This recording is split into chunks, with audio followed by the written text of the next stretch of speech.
Human needs are different than interests, because they're fundamental to survival or personhood and therefore they're less amenable to compromise or negotiation.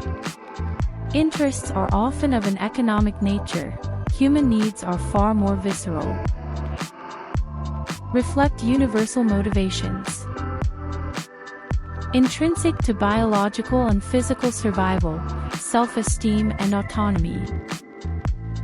Human needs comprise the conditions that are necessary for social organizations to survive harmoniously.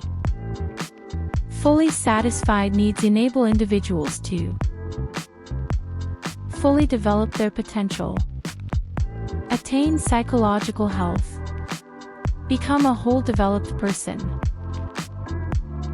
Human needs are at the core of all conflicts. People engage in conflict because they have needs that they can only attain by engaging in conflict.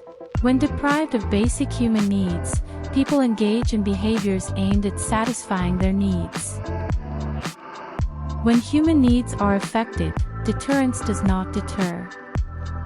Needs for recognition and identity tend to produce more violent behavior than material needs. Conflicts rooted in human needs cannot be managed in the same way as conflicts rooted in parties' conflicting interests, since they are not compromisable.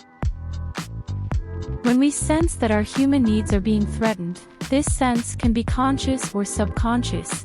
It can evoke a whole range of behaviors and responses that are relevant to the understanding of conflict.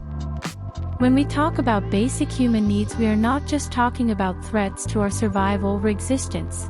It's about self-esteem, autonomy, identity, security, recognition, or status. Human needs and conflict are closely linked. Human needs give rise to conflict, often retractable unless amenable to compromise, requiring a distinct approach. There are quite a few schools of thought about human needs, but Maslow's hierarchy is the one that you're most likely to be familiar with. Developed in the late 1940s, Maslow's hierarchy is a motivational theory that comprises a five-tier model of basic human needs.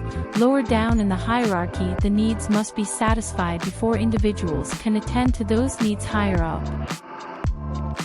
From the bottom of the hierarchy upwards, the needs are physiological: safety and security, love and belonging, self-esteem, and self-actualization.